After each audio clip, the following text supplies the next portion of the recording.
to have to speak up. Well, it was a real pain in the arse to write this, mainly because I drove 5.5 hours getting here and I just wanted to sit down and have a drink, but I had obviously left it too late, so I had to write it You did here. do some jobs for me, but unfortunately... Yes, I kept saying, I am trying to write a poem. Shakespeare would not have put up with this. Well, the thing is, I've had to sacrifice my archway. For this poem. Yes. Yeah, pretty much, that's the way The it work works. on my arch has not proceeded at all, No. because he was too busy with the poem. So, anyway, it's not very good, it's quite long, and has a complicated rhyming structure, which is basically each verse, effectively, is 8 lines. No, it's not, it's 6 lines. The first 2 rhyme, and then the third one is a kind of hung rhyme. That's iambic pentameter, obviously. And then, so the third line rhymes with the 6th line. Anyway, I shall emphasise that so Just that you read get it the like right. Dad used to read it, so that it worked That's for the him. plan. Right, Tappety Pat. It's called Tappety Paps. It's spelled Tappetypaps.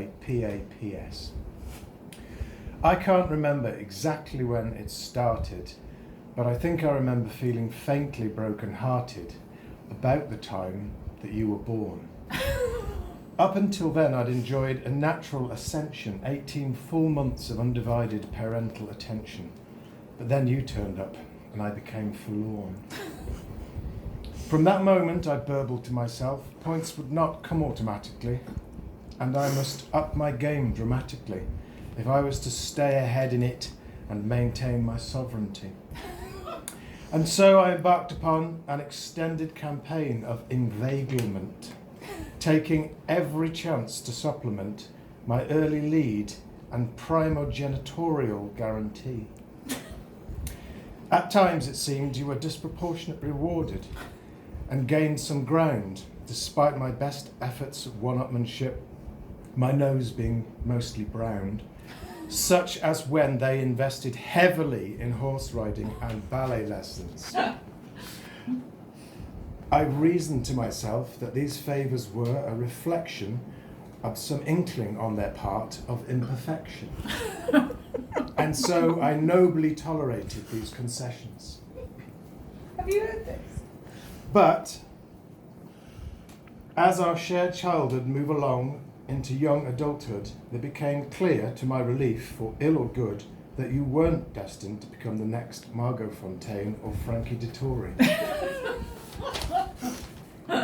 And so, when the agony of school had run its course, we each divined some parent-pleasing vocational force with which to attain a path to glory. You thrived in London and made lots of strange friends, flirted with pretentiousness and tried out all the trends, and passed most of your exams, which was a blessing. Having sloughed off your timid small-time mind cocoon, you studied at Trent Park, former home of Sir Philip Sassoon. I can't remember what your major was, perhaps poetry or hairdressing. Shut up. Soon afterward, you upped the competitive ante grittily by packing your bags and moving to Italy. Even though you knew no one there and didn't speak the lingo. Lingo.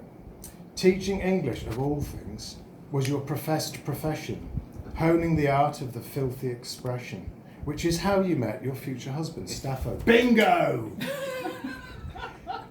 This confident performance on the international stage, in fact, earned you lots of points. I felt I had to act. And so I took up yet another degree, this time in Venice. I think we were almost neck and neck that particular year, doing our own thing at a distance, though still very much in fear of losing points through complacency, that phantom menace. Something had to run with Venice. Back in London, you landed a fancy film rights job at the National Gallery, earning yet more points as well as a proper salary. And I, down on my uppers, became briefly a humble member of your extras pool. My extended education had begun to take its toll, and I was forced on occasion to proffer the begging bowl. whilst you got to work with the greats, such as Peter Toole. Your next move could not have made our parents gladder. You hoisted yourself up onto the first rung of the property ladder. Oh Christ, I thought I've some catching up to do. I moved to nearby Muswell Hill to plot a Machiavellian angle, but a PhD got in the way and I was left to dangle. Until eventually, my fortune having changed, I got to play Housey 2.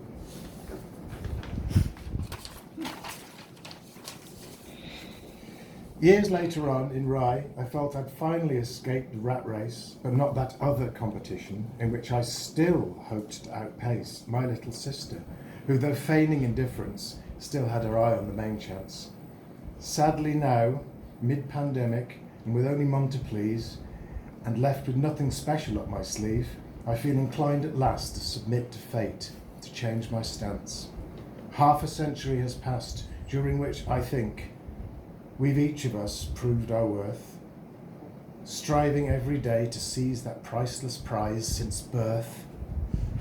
And so at last, that jealous bubble's burst. You hit 50 yesterday. Well done! And at this stage, I'd say you'd pretty much won. But remember, dear sister, I got there first.